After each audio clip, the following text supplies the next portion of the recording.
Welcome back. Sometimes you just want to get straight to the core of an issue, right? Understand the key facts, what they really mean, without wading through tons of extra stuff. Exactly. And that's what we do here. We dive deep into one specific topic using the source material we have to pull out what's crucial. So today we're looking into the Azusa 13 Street Gang. They're based in California. That's right. And the information we've gathered suggests, well, quite a story. A long history, ongoing crime, and something pretty disturbing involvement in hate crimes. Yeah, that definitely caught my eye. So our mission today is to get a clear picture of Azusa 13, where they came from, what they do, their impact, Hmm.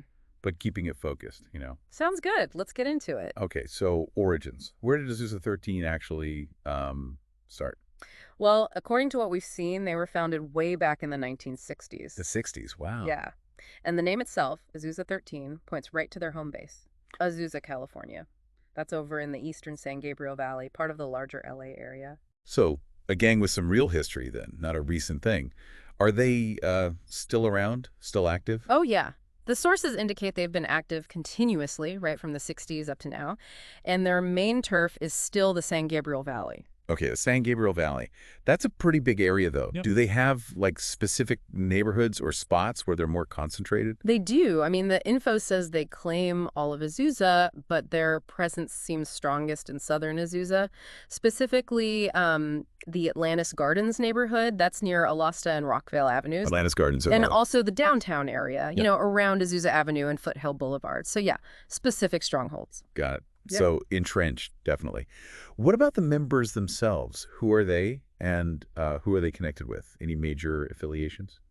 Estimates put their active numbers around 400 or so. 400. Okay. And ethnically, they're predominantly Mexican American. Now, for affiliations, this is important. They're known allies of the Mexican Mafia and also the Sureños. Right, the Mexican Mafia. That name carries a lot of weight. How does that connection work exactly? What does it mean in practice? Well, that 13 in their name, that's not random. How? It's a direct signal. Lots of Southern California Latino gangs use it to show allegiance to the Mexican Mafia. M is the 13th letter of the alphabet, so Azusa 13. Right, right. It literally spells out their connection. Okay, so we know who they are, where they are, and who they're linked with.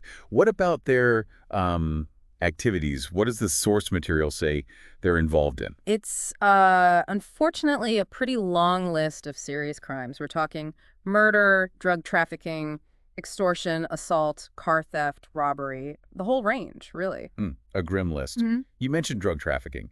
The info we looked at highlighted something about a tax system. Yes, exactly. And this really shows that Mexican Mafia connection in action. Azusa 13 apparently taxes drug sales within the territory they claim. Taxes. So if someone's selling drugs there, They have to pay a portion of their profits to Azusa 13. It's like a fee for doing business on their turf.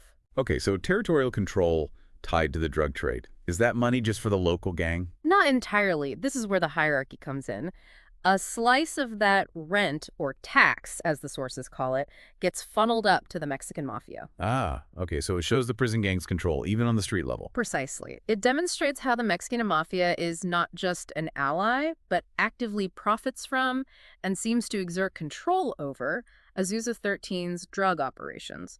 They basically dictate narcotics distribution within Azusa 13 territory through this system. So it's a clear chain of command, financially speaking at least. Yeah, it really underscores how these prison gangs can manage street-level activities and revenue streams. It's quite the business model in a dark way. It certainly paints a picture of a structured criminal enterprise. Ugh.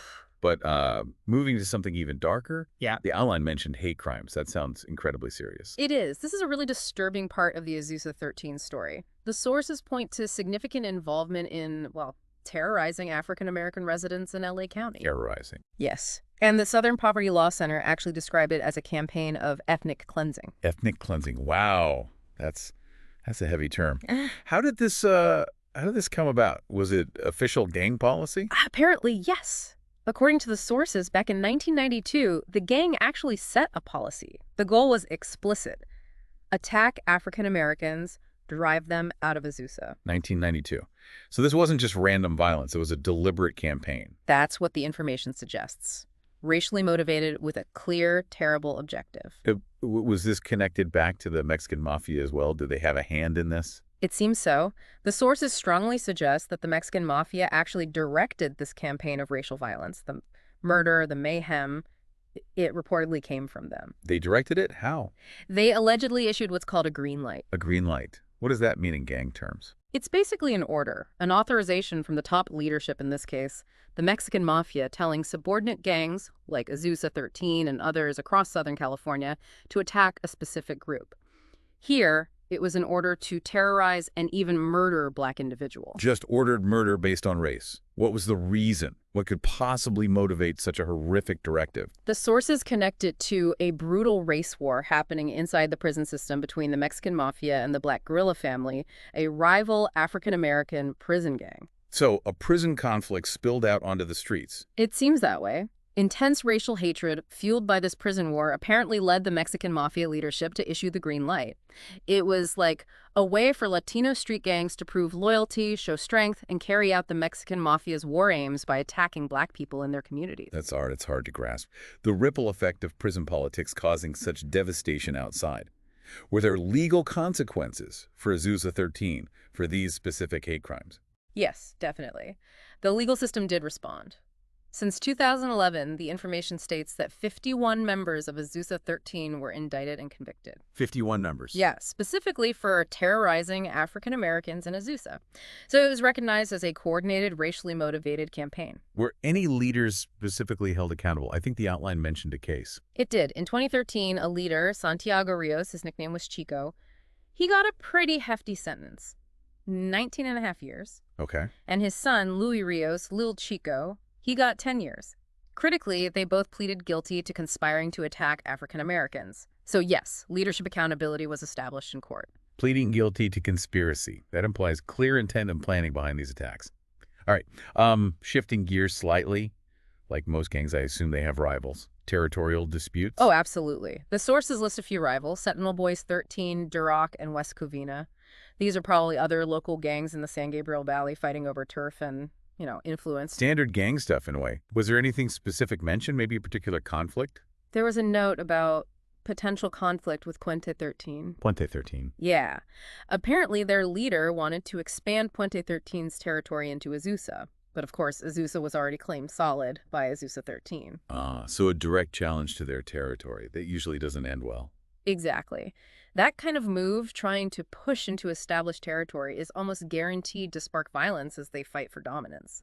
Okay, so let's try to pull this all together. Summarize the key takeaways from this deep dive. Azusa 13. They've been around since the 60s, based in Azusa in the San Gabriel Valley. Right. Primarily Mexican-American, about 400 members. And that 13 is crucial, signifies their strong link to the Mexican Mafia. A link that's not just symbolic. It plays out in their criminal activities, especially drug trafficking, with that tax system sending money upwards. Precisely. And their crimes are serious violence, theft, extortion. But the most disturbing part is that documented campaign against African Americans. Yeah, the hate crimes.